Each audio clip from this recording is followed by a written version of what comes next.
Ladies and gentlemen, welcome back to the North American Qualifier. Benson at the analyst desk now, joined by good friends Ghost and Strong Side. Next game that we have coming up on main stage. This is going to be a fantastic one. Team Envyus versus Evil Geniuses. I'm like a little boy at Christmas right now. This game is going to be insane. That's a good way to put it. I can't wait. We haven't seen Team Envyus play at an event yet so Correct. far. So for me, this is like, okay, what Envy are we going to see? Are we going to see the Envy everyone's kind of expecting to come through? Or will Evil Geniuses kind of continue with a little bit of domination? Obviously, haven't really seen them play that much online coming into this event, Strong Side. Yeah, they got a good amount of practice online, but like you said, we haven't seen them play at a live tournament yet. And we do have Ogre 2 and Pistola back together again alongside each other because they have won so many tournaments in the past together. They've got to feel good being back with each other on the same team. And alongside them, they've got Mikwin and Arcanum. Mikwin's always that aggressor just in your face, flying at you. And Arcanum is now also paired up with Mikwin now. He's been doing well. It's kind of like the Ogre 2 Pistola duo alongside the Mikwin Arcanum duo. And, I mean, boy, do they have their work cut out for them, though, against a fine-tuned EG with Commonly at that. But they have been looking a little bit shaky online. I mean, a week ago, I really thought EG was the clear-cut favorite. But after watching some scrims in the last week or so, I have to think that EG didn't impress me as much as they did a week before. Now, that's not to say that you can ever doubt EG. Snipe Down, Roy, and Lunchbox in itself are just insanely good, especially at tournaments, and you can never underestimate them. And that's exactly what happened at Aspen for some people, right? And they proved us wrong. Here we are with the team profile for EG. Obviously, they are the third seed here. And like I said, Roy and Lunchbox. Third seed like that. It is weird. You sit back and you're like, wait, what? Evil Geniuses is the third seed? This is a little bit of a test, I think, for both teams, right? We know that EG just did come out on top, but now they're at a new event. They have more than a week of practice, and you have to see how they're really going to come together and if they can beat their old friends, their old teammates. I mean, Ogre 2 and Pistola, we know that they teamed with Roy and Lunchbox for how long? So, I mean, going up against them, maybe there's a mental block. I have no idea. So, I mean, we're going to have to see how that pans out. But, again, let's look at this roster. Snipe Down, Roy, Lunchbox, Commonly. Commonly, obviously, the newest player on the team's side. You want to talk about him a little bit? Yeah, and the player that's not on there, the fifth man of the squad, would be Towie. Towie's their coach. This is the true, this is like the epitome of teamwork right here.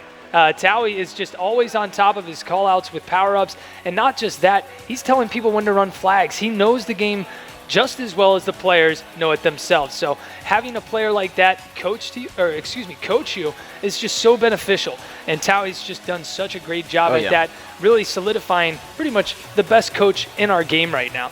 These guys have just been around for a while. Their teamwork is just on point.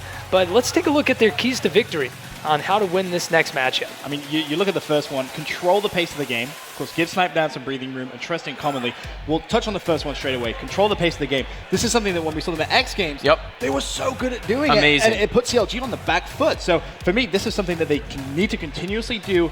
If they can do it, they're going to get out of groups absolutely no problem.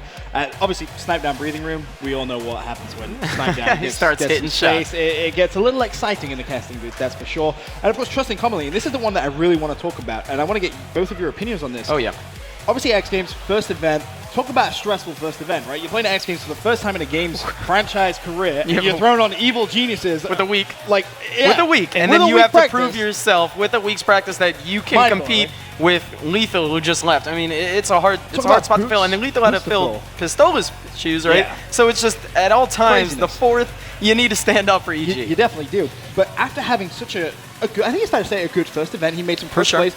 All right, you can look at the stats and say, oh, he could have done a little bit better here and there. But made the clutch plays when his team needed him to. He started out rough, too, at the start of the event. Very true. Good point. But coming into this event now, the second event as a player, you've had a good first event, new squad, etc. What's the kind of feeling that Commonly is going to be going through right now? You don't want to get too comfortable. Yeah, they won. That's the biggest thing. And he can't get too comfortable. I mean, he trusts all those guys on his team. And that's one of the biggest things to a successful team. You just got to trust that your teammates are going to do the right thing. You can't focus on your gameplay when you're worried that your teammate's not doing something right. And Commonly's just, he knows that the guys on his team are so good. He can focus on his gameplay, but he can't lose focus and just be like, you know what, we are the best team. We are going to win. We beat CLG. They need to be taking every team. So yeah, exactly. Stay humble. They need to be taking every team like it's the best team, especially this squad with Ogre 2 and Pistola.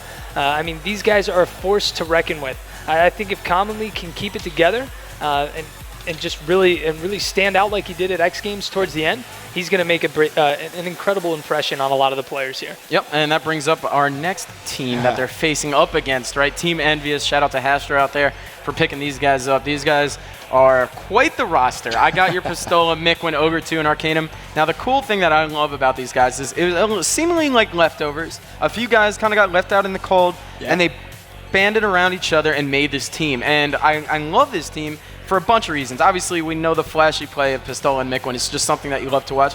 You can't doubt Arcanum, though. We've seen him hit some crazy snipes, and Ogre 2 is just the GOAT, and we all want to see him win another one, right? So with this team, it's just there's so much power behind it. There's so much veteranship behind it, and Mickwin has come such a long way from his old Halo Reach charging ways, right? Him and Ninja have really learned so much over the years to the point where they're such well-rounded players now that I'm really looking forward to seeing how this team comes out at this first live event. A lot of players say, though, that this team's weakness is they play a little bit too passive. Yep. And they're not completely accustomed to the aggressive style of Halo 5 just yet. So let's see if they were able to turn that type of play style around in these past couple weeks for practicing. There we've got Pistola. He's just looking super relaxed. Look at that little smirk right there. He's just like, you know what? We're ready to game. We've practiced. We're ready to go. But these guys are really going to need to step up their aggressive play style. Let's take a look at the keys to victory here for this squad. They're going to have to get in fewer individual battles. They want to use a bit more teamwork because, I mean, Pistola's got great individual skill. Mickwin's got great individual skill. And actually, I used to team with Mickwin back in the day alongside Ninja. And when I teamed with them, they would challenge a lot of things. Yep. And like we just saw from Ninja in that past matchup, he's really changed his play style, and he's really evolved as a player. And I'm hoping to see the same out of Mickwin here as well. And as we look down the list, capitalize on Pistola's distractions. He'll just be in your face, staying alive, doing everything he can to make it easier for his teammates. And that's where his teammates need to capitalize when he's making those plays. And last but not least, Ogre 2 knows. Ogre 2 knows the strategy. He knows the meta of this game. If he's telling you to do something, you need to do it. You listen. And but the best part, too, here is that we just talked about how they get a little bit slowed down, right? And we just talked about how EG wants to slow things down when they're up against CLG. So in a way, this could really play into Envyus's playstyle, right? Into their roles. So I'm curious to see if this actually could be a potential upset for Envyus. I know that right now everyone knows EG, gold medalist, coming off that win. They're hot. They have more practice. They have obviously they're the heavy favorite here, but you can't neglect this matchup, right? And matchups are everything when it comes to Halo. There's some times where an aggressive team will just overthrow one of the top teams that are complacent and passive. And right now, I think that Team Envyus, they have a really good look for them. That brings to an interesting question I've seen a lot of people asking. Was Envyus not attending X Games, in the grand scheme of things, maybe a good thing, or was it kind of a bad thing? Because Evil Geniuses, they don't really know what to fully expect. I mean, yes, they've played each other online a lot, but playing in a LAN environment is very, very different. You know, it's a live competitive event. Things can change that you don't expect to change when you practice online. So, Strongside, give me your opinion. Is it kind of a good thing for Envy? Are they coming in as, I don't want to say dark horse, that kind of paints them as an underdog, but will they have an element of surprise and maybe catch EG with the pants down? I mean, definitely they'll come in with that element of surprise because no players have seen them really play.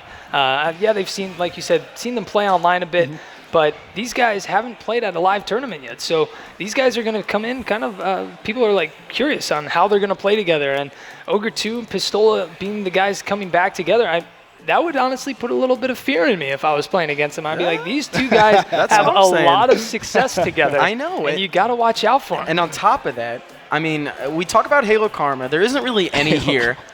There isn't any here, but in a weird way, Ogre 2 and Pistola going up against the EG roster, there is some history to it, and you have to think that those guys are going to really put their try-hard pants on tonight. I mean, it is coming in full force. No, I know, but in a different world, man, you have that little bit of undying rivalry, and I think that they're going to come out with the fire. And Mickwin is a little bit aggressive, too, so he might bring the heat. Looking at the social media vote polls, you guys can vote right now on Twitter, #HaloWC, #Envy, #EG.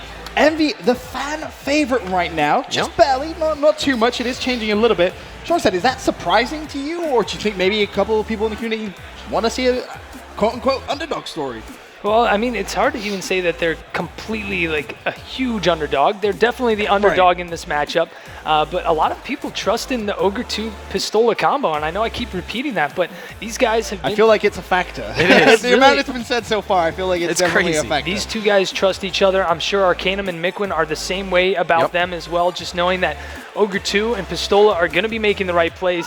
They just need to be focusing on themselves as well. And there we've got Commonly right there. And he's staying really focused right there. I was going to ask you, Ghost, what's going through his head right now? Because this is a huge matchup. Yeah, okay, X Games Gold, massive, but you want to make sure you're a Halo World huge deal, right? This is a You're big exactly. game. You want to get to the finals. That's the whole deal here. Yeah, you want to win the whole tournament, sure. But the biggest thing is you need to get out of the groups. And for these guys, they're in a tough group, right? And so we're gonna have to see if Commonly's head is in the game. We saw obviously the GOAT over there. He's looking as he always does, just ready to play. I mean, the guy's been on the main stage. I mean, since 2003. I feel like he was born. What is it? 13 years the guy's been on the main stage. So crazy. He's feeling right at home. If I'd have to say anything.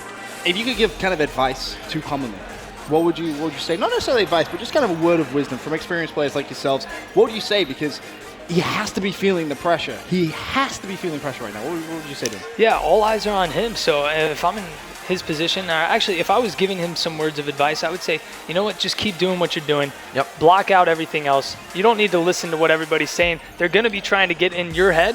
You need to just stay focused because you've got some of the best teammates in the game right now. That's Yep. And excuse me, but on top of that, one of the things that I always thought about was when you join a new team, you want to kind of empower your teammates, right? Saying, nice, you know, good job. Or maybe even for snipe down, maybe you drop them a sniper once in a while. I mean, that feeling as a sniper when your teammate knows, give it to you, feed me the kills, right? Then that's going to boost him, that's going to boost his team, and they're just going to come with the full force. So I got to say, just support your squad, and you'll do all right. All right, coming to that time, the game about to get underway. Before we go up, though, I'm so excited. I have to get your opinions.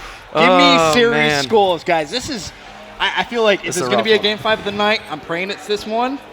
How does it go? Let's start with you. Personally, I think that EG is going to win this. I mean, they have, again, the composure across the first three is just, it's immaculate. But at the same time, I have to think that Envy is here to prove everyone wrong. This is their match. This is the time to do it. So I think that they can do it, man. I think that they potentially could take this with the 3-2 upset. What are you saying? That's what I'm saying. But if you have to give me a one of the other. That's it. You just heard it. He said 3-2 upset. 3-2 upset. I think this is, hey, if there's any time for it to happen, it's now. So hopefully Ogre 2 and the squad realizes that and they can give us a show.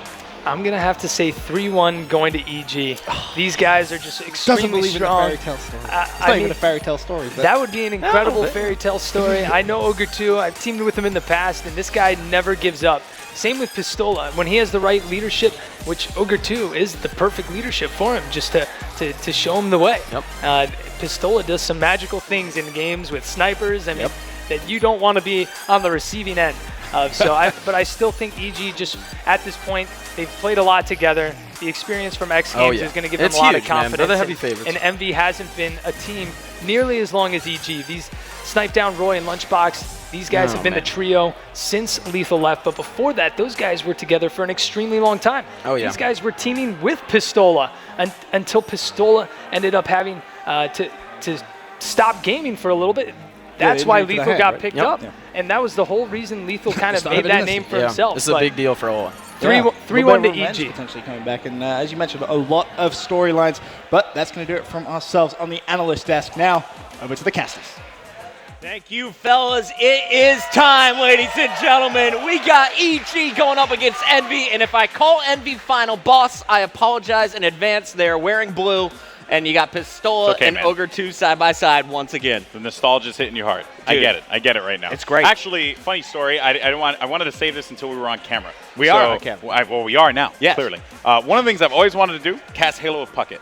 So I'm getting to do this right now. There you go. We're about to crush this. We're about to crush it like a couple grapes. I apologize in advance if I make any bad call-outs. I make bad call-outs. Big shout out to Snipe Down and Towie. They sat with me for 4 hours, ran through all the maps. We're going through the strategies, and I was talking to them about what are your best game types. Truth CTF is going to be something that you're going to look for Lunchbox to shine on. Yeah. They were saying he is one of the smartest players. They always know how to position themselves well, and look for Lunchbox running a lot of the flags with Snipe Down and Roy supporting. Yeah, Roy, I mean, well, here's the thing about Lunchbox, right? We saw it at X Games. This guy, he's an ass. He's an animal, right? Like, he is such a great player. You know, oftentimes, especially in HCS Seasons 1 and 2, we overlooked him, right, for Roy. We overlooked him for Snipe Down. We even overlooked him for Lethal because Lunchbox was just, the one thing about him is he's consistent. He's consistently great. Yeah. And that is a very difficult thing to do, right? And oftentimes you are going to get overlooked when the casters are creating their predictions and talking about who's going to show up. Lunchbox, he's definitely that guy for me in this game. Not overlooking him anymore. On the other side, though, I want to see, does Ogre 2 still have it? Tommy and I grew up 7 houses down from each other. He was a grade below me, but only 3 months younger. I'm about to be 30 years old. Tommy and I have been playing for 15 years. Yep. And he is still a pro player. Can he hang, though, with Lunchbox and Roy? I definitely think he can. You know, without a doubt, when you talk about Halo 2, when you talk about the legacy that Halo has, Ogre 2 is that guy. And he's not that for no reason, right? He's no slouch. In every single game, Ogre 2 has found a way to win. You know, this guy, whether it's Reach, whether it's, you know, H3, H2, he finds a way to win. Right. And he's surrounded himself with players that he feels he can do that with. But here we go, folks. It's going to be Truth CTF to kick things off. EG versus Envy. Game number 1. Puckett, who do you want to kick it off with, my man? Dude, we're going to be starting things off with the box. We talked about him before the show. It's time to see what he is made of. Now, Lunchbox, a great objective player, but also can slay with the best of them. He can pick it up at any time, and already he is going to win the fight down low, commonly in the kill feed as well, as Mick Wynn tries to answer back for Envy, but this is all EG to open up this CTF game. Keep in mind that camo was picked up at 11:52, so because it got burned so quickly, I mean, you would imagine that EG is feeling pretty good. Not something that they have to worry about right now, despite the fact that Envy got it early. Ogre 2 trying to defend inside of the base as well, but just that swarm coming from EG, it's something they're so good at collapsing. But just like say that, Pistola's there for the stop. And Lunchbox is going to get in, grab the flag. He's got Roy covering him. Roy going to be pushing down, and you see Lunchbox knows he doesn't have enough support to keep this rally alive. So bait the flag out. Excellent teamwork here. Roy in the kill feed as Lunchbox can't finish it. Ogre 2 is going to do the damage. Let's go over with the winningest player in MLG history.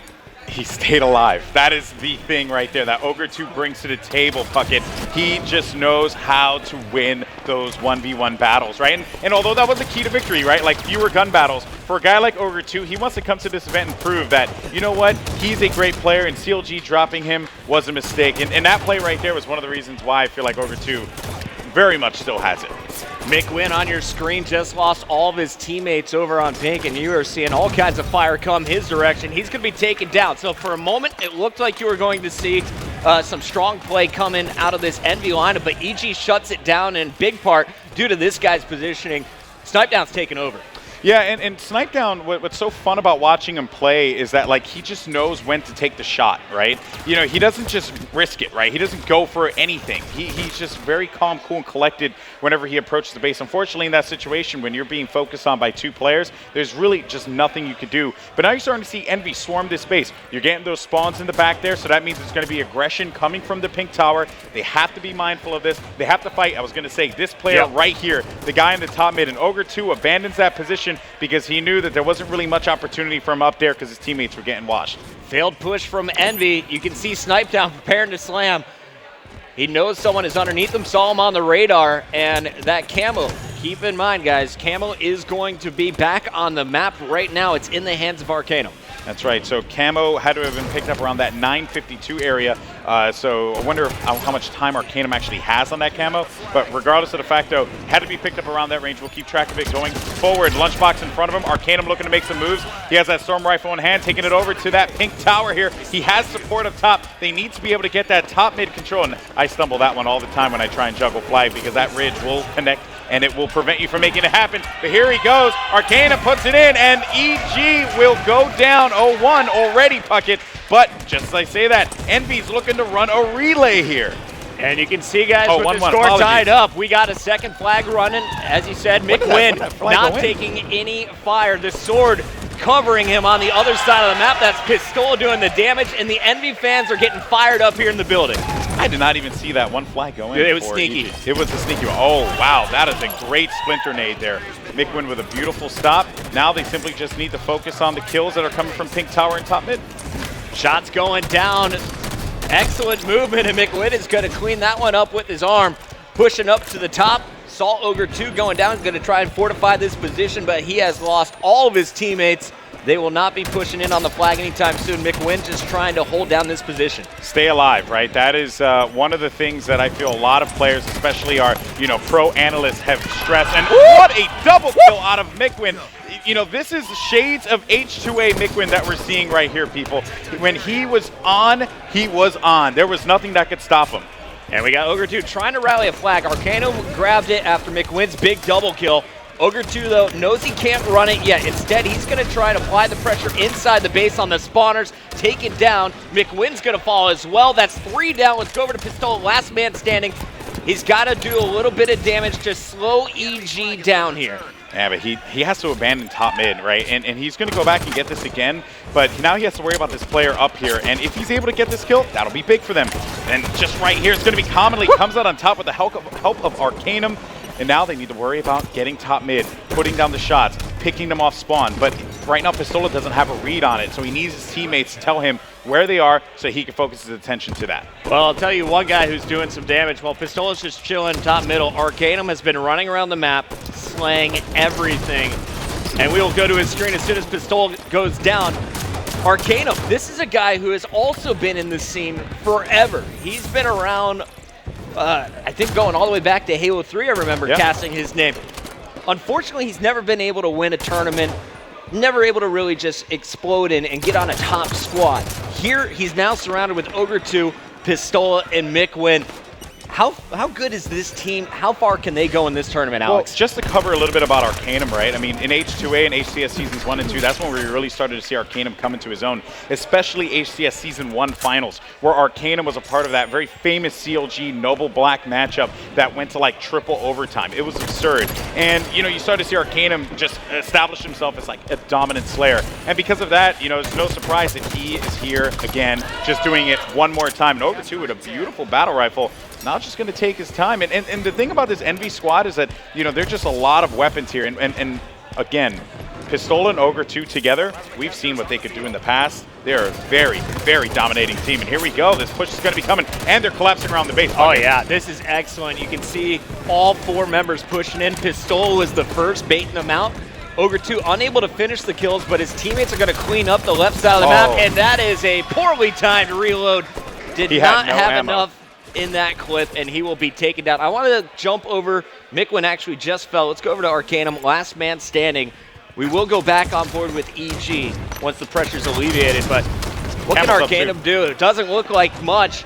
On the other side, EG has taken control of their base. Let's go over to Commonly. Haven't shown his face yet today. I wonder if Camo has been picked up. I think it might have been around like the 520, 530 mark. It just got grabbed, and it's in the hands of Ogre 2. Just got grabbed, so that's going to be around the 512 mark, 513. So Commonly will fall as well. And here comes Envy, man. The Swarm, as they're just going to collapse inside of the base. And there's only going to be one player left alive. And while the Camo player will fall, the damage has certainly been done. Envy's looking to make moves here, but that Spawn's going to be coming on the opposite side of the map. And it's something that they have to be very cognizant of as that pressure comes from top mid. Pistola is trying to run the flag, but was stopped at top of the ramp. Plasma Caster going to be spammed. Arcanum not able to get it done. On the other side, we got a flag being run by Snipe Down, and he will be immediately executed. Lunchbox trying to rally is going to be getting the flag return up top. EG staying alive, but to be honest, Envy's kind of controlled this game after the first 3 minutes. Yeah, but they can get this flag out, though, and tie it up, right? Keep in mind, I mean, they have made moves on it. Right now, the only person up here is going to be Lunchbox, and what a beautiful Magnum shot top mid, right? That's the thing about Lunchbox. If you tell a player, stay alive, Lunchbox is going to stay alive. That's just something he's so good at. And the other thing, too, the flag being pulled here by Envy, smart play, because of that flag being so close to their base. At the very least, they have to focus on getting the return right now. You can see both flags out momentarily. Those should be returned relatively soon. Snipe Down, gonna try and keep this blue one alive. Won't be able to. And here comes the Storm Rifle, only gets one. You can see everyone from Envy flooding in. Roy trying to rotate around the map to get an angle on it as his teammates fall.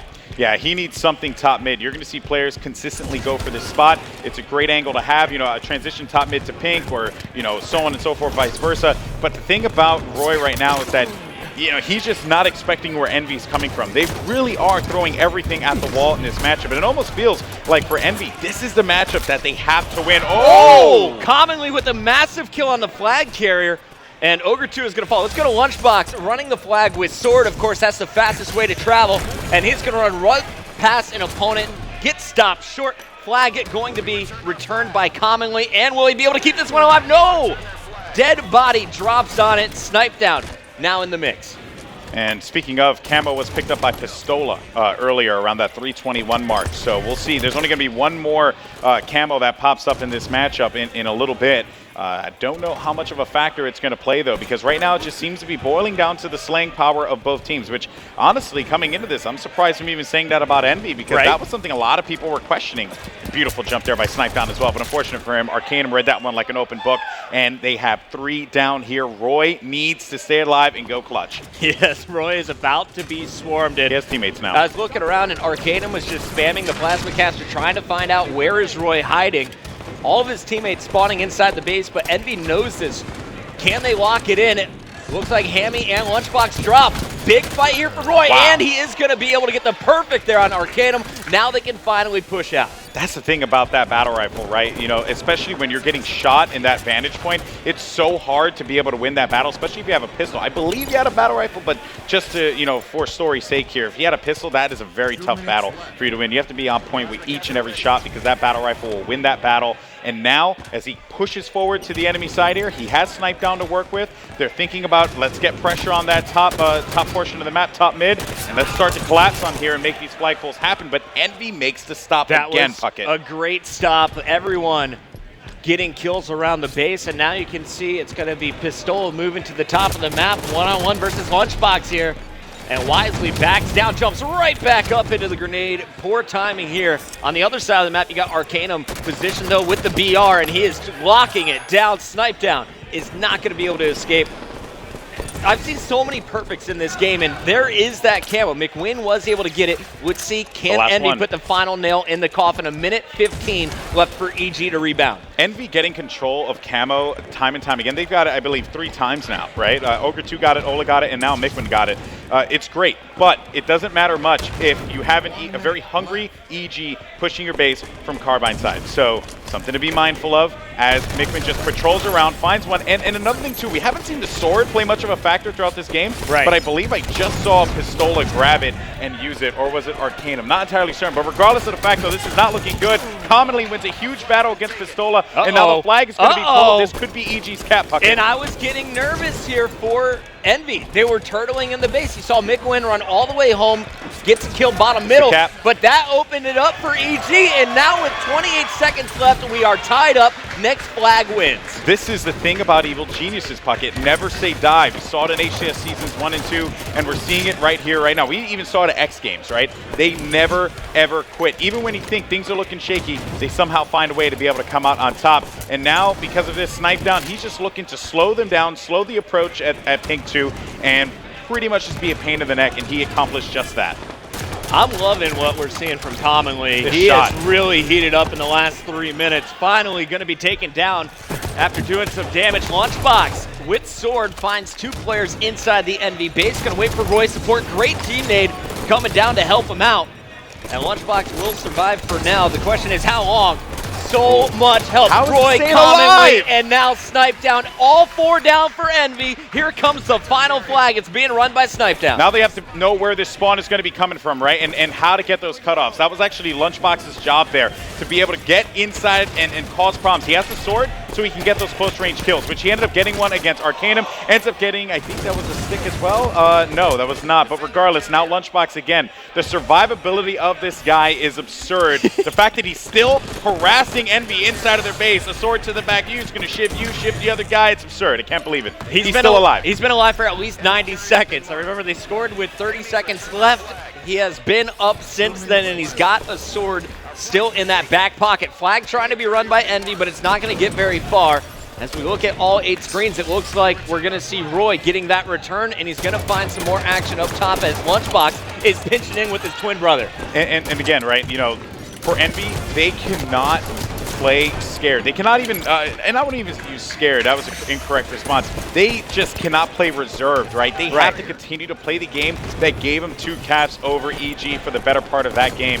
They are going toe-to-toe with Evil Geniuses right now, but it just feels like Lunchbox and Commonly are on fire. This is very much it, folks. GG. I can't see anything that they can do to stop it, and Evil Geniuses take game number 1 in a hotly contended True CTF. And I'm looking down over at this Envy squad trying to judge the reactions.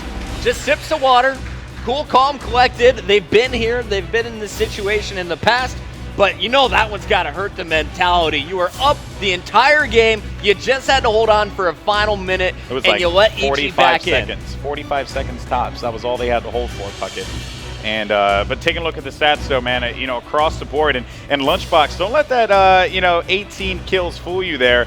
He went off at the end. He was a difference maker at the end there because of how long he survived inside of that Envy base. Also, shout out to Pistola. 60% of his shots landed in that game. That's insane accuracy.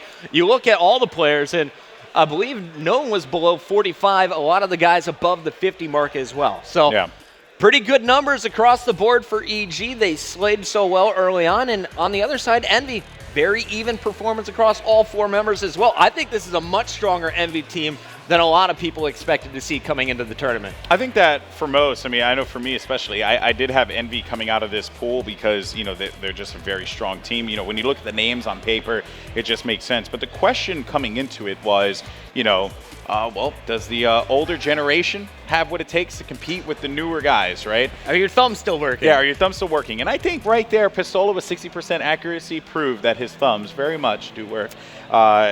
Honestly, that was a strong showing from Envy, but the key for them is to not keep their head low because they're going into a battle where they're going to have to slay just as good as they did in that true CTF matchup in Regret Slayer. I'm excited to see what's going to happen in this Team Slayer because we saw a whole lot of perfects. Everyone's shot was on. What's it going to come down to on this map, Alex? How do you separate these 2 very evenly matched squads? You know, I think the scramble at the beginning for Overshield, that's going to be your first telling point, right? And then can that Overshield player get up top and then cause the carnage inside of the base each time?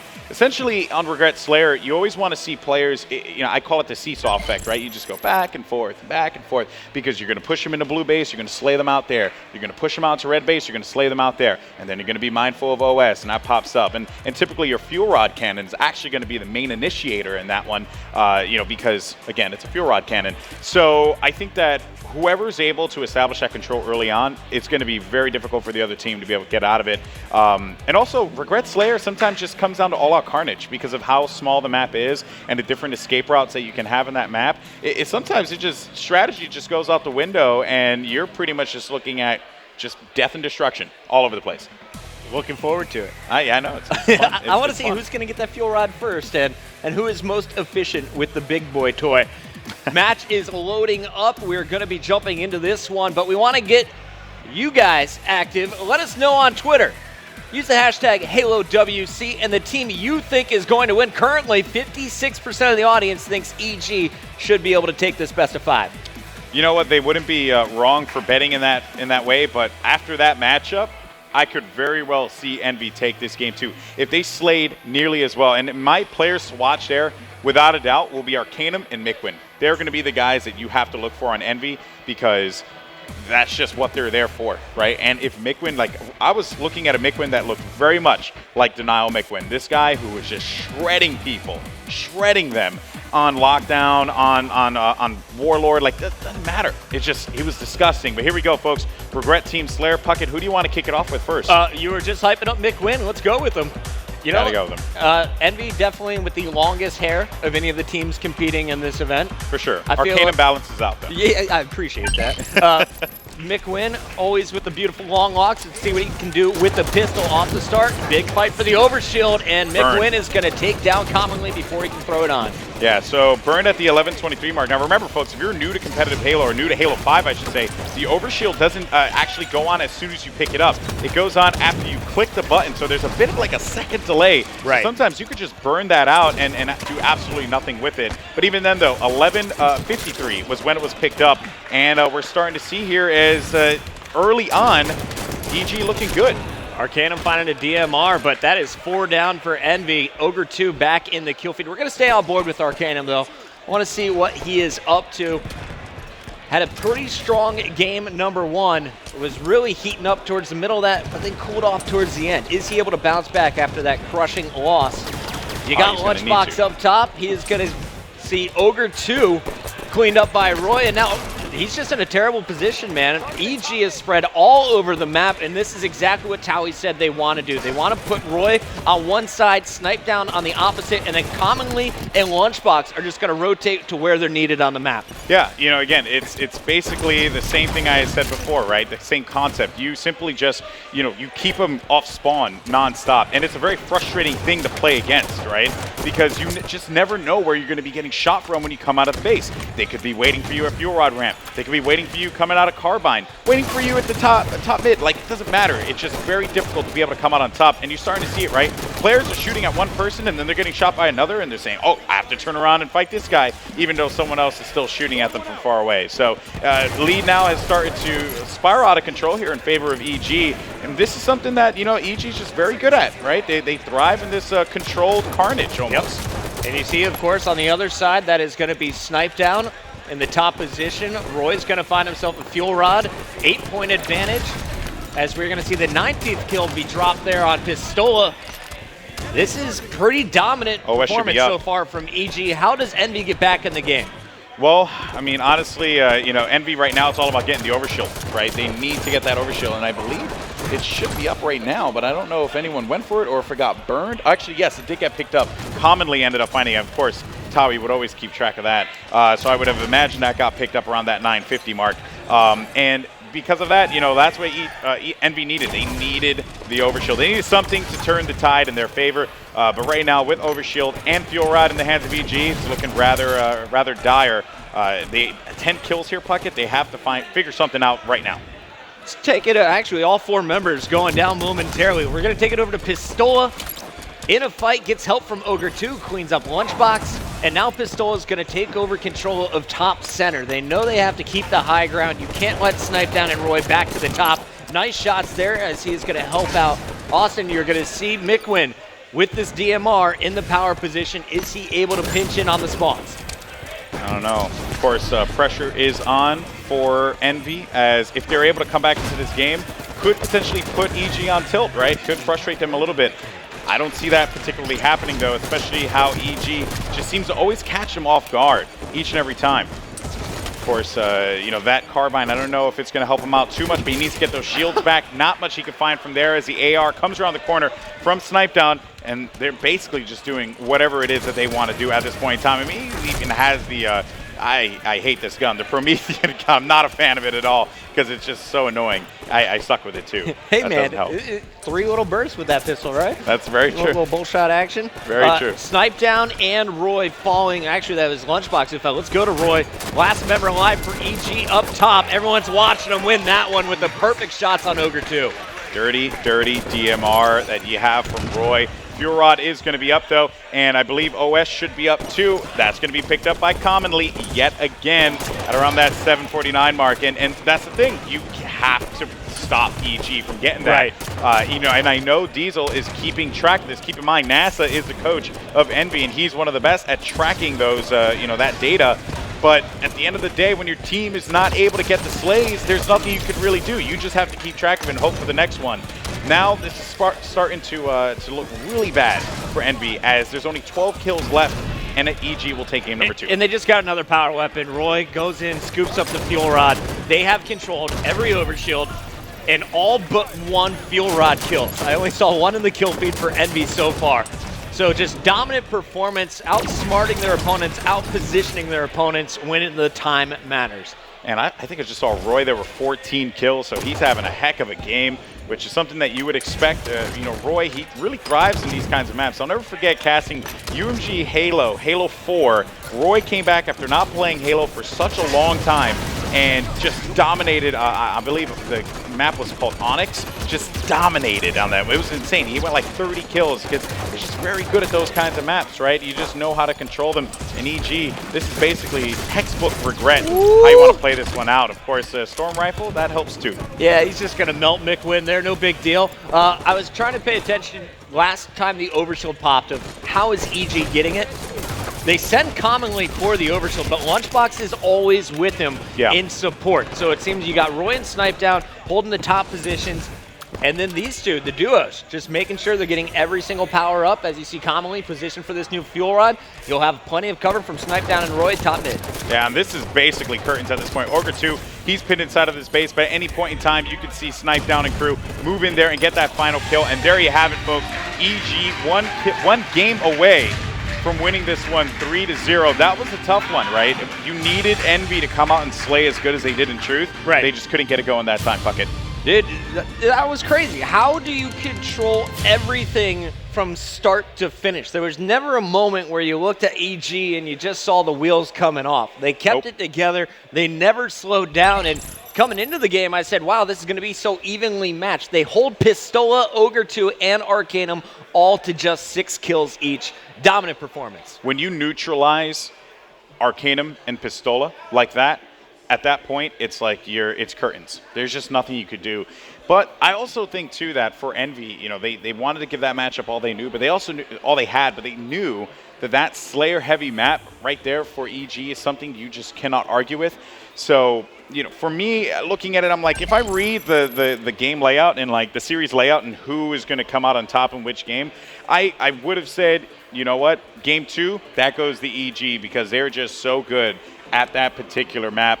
You know, you even saw it at X Games too. That was the map that pretty much won them their gold medal. You know, and the way they played that game, they even shut down CLG, which is one of the best slaying teams.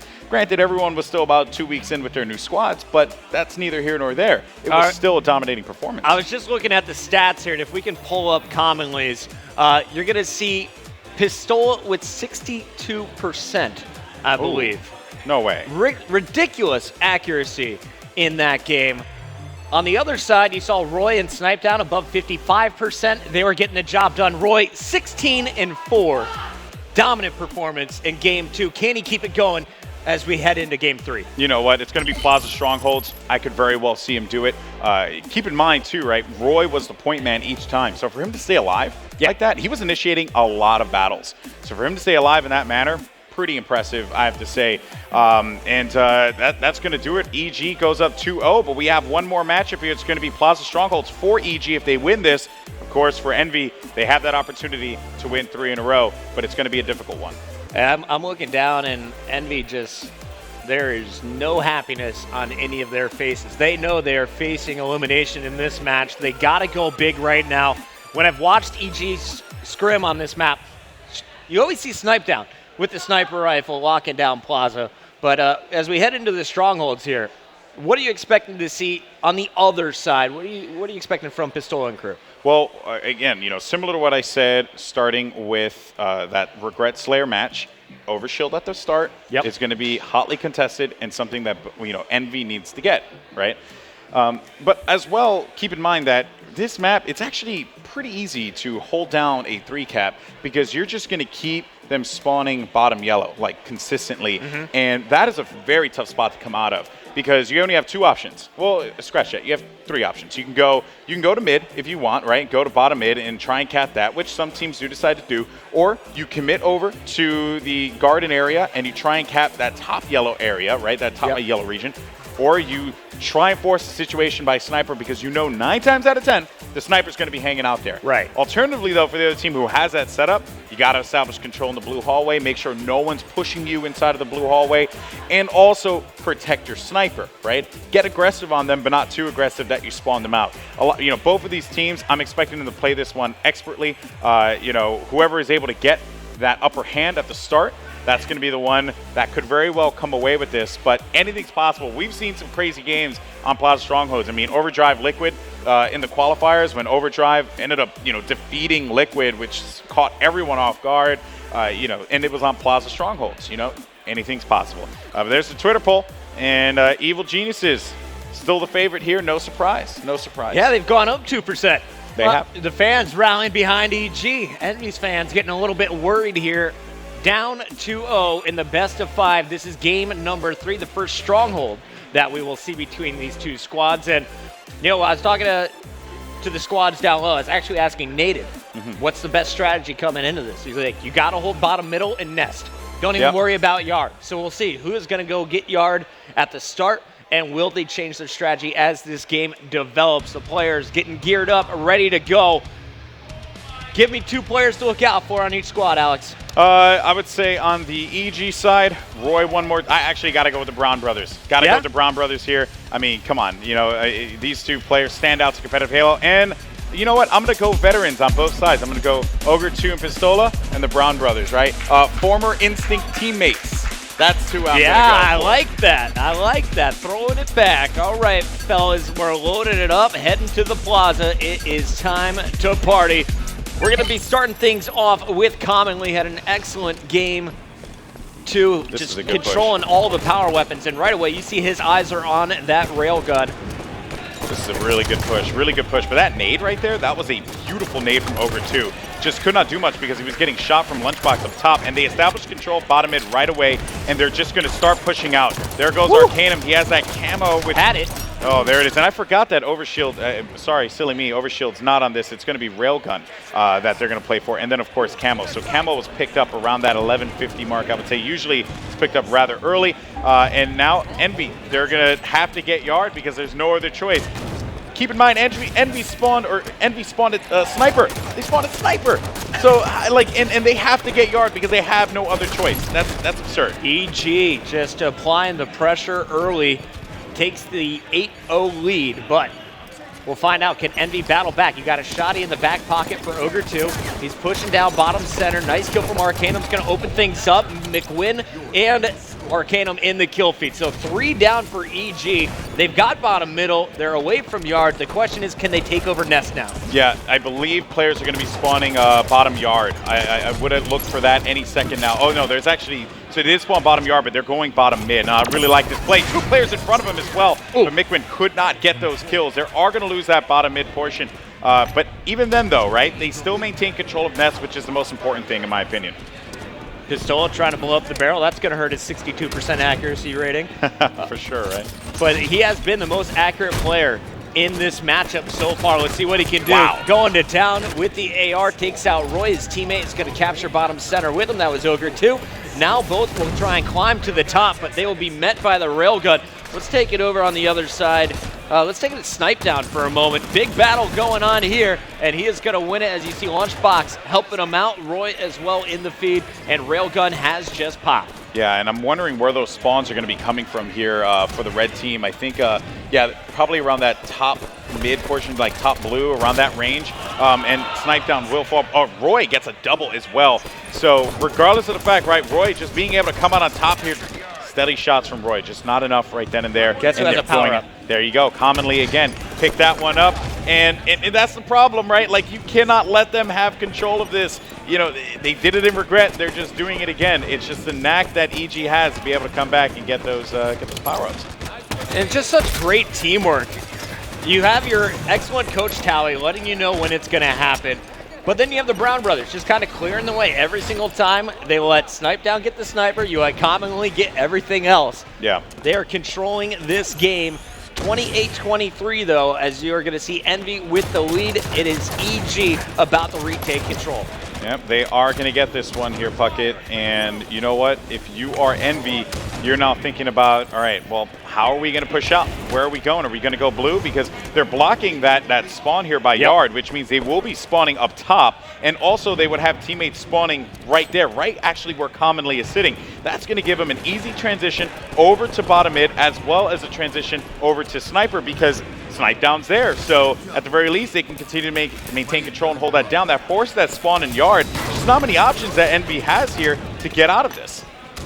Railgun in hands of Roy, and I was talking to the boys about the power weapons, and they said Railgun's probably the strongest after the sniper rifle. You're guaranteed 6 kills with it if you have a decent shot, is the way they described it. You're going to win every battle in a one-on-one as long as they don't have help. Roy climbing back to the top center, trying to help out Commonly, who's in a battle, and it looks like that one will be won by EG. Roy will get the new railgun and immediately starts to fire them off. Railgun is vicious. It is so good. If you know how to use that railgun well, and it's funny, EG's manager, Kelby, tells me he sucks with the railgun. It's like the gun that he hates using, and I'm like, dude, if you get good with it, man, you're valuable to a team. My railgun is worse than bucket rockets, believe it or not. No way. It's disgusting. Cannot even. You still have Pucker Rockets? The only game I don't have Pucket Rockets in is Halo 5. I am 3 for 3. Way to go. Way to go, buddy. And a beautiful railgun kill from Roy there is going to net him a shotgun railgun combo. And he is still going to get that kill on Ogre 2 spawning bottom yard. It's so hard for them to get out of this one. And they pick up the camo one more time. That's going to be 3. 3 for them. Last time I gave you guys a score update, it was 23-28. 63-28 right now. EG has just taken over after that first camo and after the railgun control. They are just cruising to victory here. Envy needs to turn it around right away. And if you look at all the players on Envy, the problem they're having is they're not able to group up. They're all fighting one-on-one battles, and they're losing them to the superior shots and teamwork of EG. Which is actually one of the keys of victory that we had brought up, the analysts had brought up as well. You know, avoid, so few battles, right? Avoid the 1v1s as much as you possibly can. Work together as a team. It's just something that EG is exploiting very well and forcing Envy to have to do because they have to make a play now. Luckily for them, they have control, or they're looking to get control of Nest. But as soon as I say that, there they are, right there again. EG to make the stop happen, and a trip cap goes into play. There's no one by blue, so expect, I think, both spawns to come from blue. If they get these kills, though, you know, EG, or I should say Envy, could be in a very good spot considering their position on the map. Gold Boy, should I spoil this game for you? Yeah. It's over, my friend. EG. Just running through Envy. I think Envy, after that game 1 loss, mentally fell off. You saw him get blown out in the Slayer, and they showed up for the first 2 minutes of this game, but since it has been all evil geniuses, and another fantastic kill coming in from Roy. That is going to do it. 100-28, the 3-0 sweep from evil geniuses. One thing I want to point out, and you mentioned the start of that series, I truly believe Envy gave everything they had in that CTF Truth matchup, and for it to go the way that it did was not only reinvigorating for EG, but demoralizing for Envy. And then to get just absolutely destroyed in that Regret Slayer matchup, the way that happened, I mean, I was actually surprised that the Strongholds game started off as hotly contested as it was, because Envy were really playing off the back foot there, and you could tell, right, from their demeanor. You were looking over and you saw their demeanor. But I still think Envy comes out of this group, though. They are a very strong team. They proved it here, especially in that true CTF They match. need to slay better than they just did. You saw Roy dropping 22 kills. That is double Arcanum and Mikwin combined. Wow. And you can't have Arcanum, who is a player on your team that is there to be a great Slayer, slay like that. Yeah. Right? You're just not doing your job at that point. And if I know Arcanum, and I've known him for a very long time now, he is going to come out with a fury going into their next matchup, because if there's one thing he hates, it's feeling like he's the reason why. And I'm not saying he is the reason why, but he always feels like he is, right? So he plays even harder, and he grinds even more, and he puts in, 200 and 300%. So I can imagine Arcanum and the crew, they're going to regroup, get their act together, and get ready for their next matchup in this pool. Hey, man, I looked at the accuracy once again. No one below 45%, so the shots aren't off. It's the teamwork coming through. Yeah. EG, they have some of the best in this tournament. Envy, they got to talk it out. They got to figure things out when it comes to Slayer and when it comes to Stronghold. Their CTF game looked fine, but maybe that's just because it's basically midship, and that's where Ogre 2 was born. Probably, but I do feel like, it looked like everyone on Envy was just coming at them full force, right? Everything they had. In fact, it looked like Envy were CLG for a brief moment, right? CLG, that team that's able to just slay. Envy has that in them. They can keep it going. They just have to remain calm, and they cannot be frustrated. You are going to win some. You are going to lose some. I don't want to say that, that loss, destroyed them or like ruined their chances, but I would imagine that after a close game like that and allowing them to come back with 40 seconds on the clock, that would frustrate anyone. The other thing to think about here, Envy, not the highest seed in their group. They probably didn't plan to win this series. They would hope that they would, but I'm sure a loss is not a major surprise. The question is, can they get the 2 remaining wins they need to get out of Group C? I think they can. I do think they can. It's just, I believe that's Denial and Winter Fox. Yep. Anything's possible here. You mentioned Winter Fox before. You actually have them coming out, I believe, over Envy here. So this works out better for you. But I just feel that Envy has that potential. We saw it. We saw a glimpse of greatness. They just need to hone that and bring it into these next 2 games and just show why, coming out of this one, they deserve to go to the Halo World Championship. I do have to say, Ogre 2, he has countless victories, 20 to 40, somewhere in that range. Yeah. He's never played for $2.5 million. He and Pistol will be hungrier than ever in their remaining 2 matches. But we do know Evil Geniuses is 1 step closer to securing their spot at World Championships. And right now we have Walshy down on the floor with Lunchbox. That is right. I am here on the floor with the second favorite brown brother of the twins. How you doing, Lunch? Well, first of all, I'm the favorite, and I'm doing pretty good. Just so everyone knows, joking out there, been great friends with Lunch, former teammate years ago. But walk me through that series. That very first game, Envy came out the gates. What were you thinking? Yeah, the first game was incredibly close. We ended up capping the tying flag with like 30 seconds left. I feel like we were not playing our best. We were letting them control car side of the map way too much, and that was making it very hectic for us. So we made good plays at the end, and we had Royborger on the team. The first favorite brown brother, of course. What was it that actually turned around? Because you said, like, they came out the gates, you actually did, was it, like, slowing it down, not letting them catch on fire? Like, what exactly happened in that game? Because we were watching it in the caster booth, or the analyst booth, and we were just trying to say, like, wow, I think Envy's going to take this game 3-0. Like, what exactly changed? I mean, we made some big plays at the end. Staying alive car side, I feel like I did a good job at the end of the game with Sword.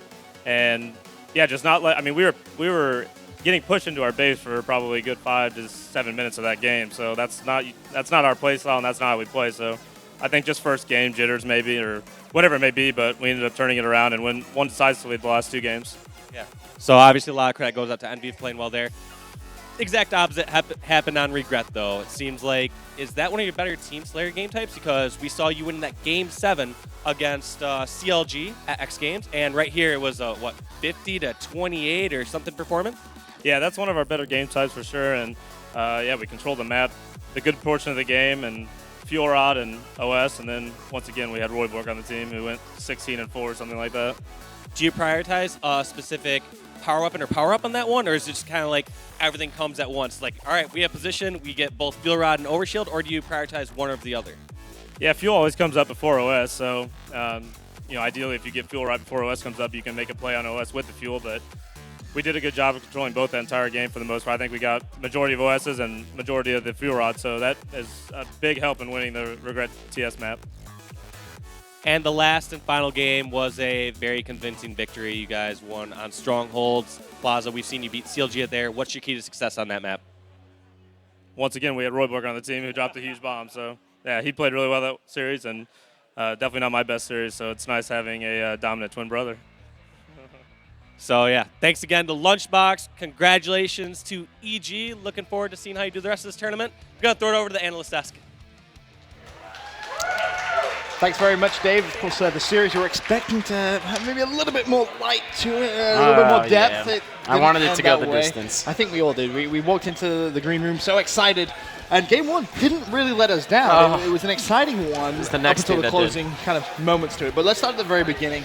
EG come out, they get that first flag cap strong side. It looks as if it's business as usual for them. First minute. Yeah, so EG gets that first cap. They're looking strong, like they're going to kind of breeze through, but Envy turns it around. They picked up a flag cap, and not only picked up that one flag cap, Mikwin came in with the double cap. While EG was kind of clustered around the map, they were dead. They didn't even probably realize that that second flag was being ran. Oh, no, so not at all. Envy got that second flag cap, and they held it for a good, I want to say, 7 minutes. Yeah, it was crazy. We saw, I mean, the first cap, we saw Arcanum come in with camo, pushed into red base, got a double kill, great play, then ran it smoothly up to pink 2, capped it, double cap with Mikwin following up. And it was flawless execution, right? Especially after losing the first minute of that game to EG, to have that sort of composure and to bounce back and show that mental fortitude. It was awesome. And we even saw Mikwin, remember that glimpse of him pink 3, shooting, getting that double kill underneath red base. I mean, that guy was on fire for the majority of the match. And then we even saw Commonly was camping the flag a little bit too much, right? How many times did we see Commonly in the window? 3 consecutive deaths. He was inside his own base, inside window, and he was just falling. And that really started a bit of defensive play, I think it's fair to say. It felt like EG was trapped in their base almost the entire game. Voluntarily, though, in a weird way, right? They were kind of hanging back, almost like they were a little bit nervous to leave their own base, and Envy really capitalized on that. They just kept up the pressure, and you saw Arcanum over in the bubble. He was just laying down fire into their base, and then you had guys over at pink 2. Trapping those guys, not letting them push out of pink. So those guys really had nowhere to go. And EG couldn't really do much until a pivotal point in the game, but we just saw plays back and forth. My God. Roy, incredible shots. Ogre 2 showing that he still has it. 2 got him into the 1v1 with Snipe Down. Yeah. He got the 1v1 with Snipe Down. I mean, my favorite point, though, was in, I think, the 3-minute mark. The flag was right. They had EG had their own Envy flag, right? Pretty much right in front of the base. Right there. And someone on, I don't know who it was at first, got like 3/4 of the return. And then Ogre 2 comes in with that slide of all slides, gets the kill, gets the return, and then it stays 2-2. It was amazing. Everything was going so well for Envy. And then it gets to the pinnacle point in the game. I ran straight into the production. I was like, guys, I need a replay. So let's check out the final minute of regulation time now. You see that 2-1 up, and all of a sudden, Envy just changed the way they're playing. They go very defensive. You have camo. You're just pinning yourself in your own base. This is crazy. Just before this, Mikwin could have pushed into pink 2 or pink 3, and he came back to his base. And that really changed everything. You saw him get picked off. There you see Pistola picked off. Instead of playing that aggressive style that was working out for him the entire game, they came in back to their base, and they're pretty much letting EG put the pressure on. And then you see Commonly come back and cap this to make it 2-2. And then they end up going to overtime, and EG pulls through and gets the 3-2 win. But that was really a pivotal a pivotal point in that game where they didn't need to collapse back into their base. They were probably getting scared, and they're like, you know what? Let's just not let them in our base. And that's what Commonly and team did in the beginning, right? Everyone started to cringe. Everyone cringed. As soon as we saw it, we all kind of looked at each other and said, why are they going back? They have the lead. Walshy, it's 2016. What are these guys doing going back to their base? We all know that you have to still keep playing the way you're playing. Keep the pressure up. If you back up and you let them in your base, they have such a high chance of getting the flagpole. I mean, and when you're talking about it with a minute left, what are you doing? You have camo. I mean, at least push out. That was really hard to watch. It was a bit of a bad play, in case you couldn't get that feeling from the analyst booth. Help. But then game 2, regret. I feel like that's been summed up just already, right? EG's game type. It is their map. It's definitely a good map for them. They just control it so well. They completely outslayed. Overshields with Towie. Fuel Rod, you heard Lunchbox pointing out that, hey, we were just doing our thing, and this guy's making sure we get everything, so it just kind of worked out. Easy, right? And you have to feel, especially with Envy kind of throwing, I don't want to say throwing the game, but after that disappointing game 1 loss, I feel they threw going for skins. into game 2, 1,000% threw for skins. Yeah. Nice, like it. But I feel like mentally maybe that had a little bit of effect, not too much of effect. Of course, these guys veterans, they've been around for years and years and years, but definitely a bit of a stinger after game 1. Then game 3. Talk to me about that one, Strong Side. Wow, I mean, we saw Commonly blocking spawns over at the tram and just forcing the other team to spawn in yard and cafe. And those guys, on Envy, they couldn't get out of yard and cafe the entire game. They were just kept at bay, and normally you don't see players push all the way over to the tram like that. I know. That's very different type of play. Normally, other teams want the other team to spawn at tram and fight their way out, but because the loop is so easily susceptible to grenades, right? Yeah, and so they changed it up. EG kind of threw Envy off their game. They're like, man, why are we spawning in cafe now?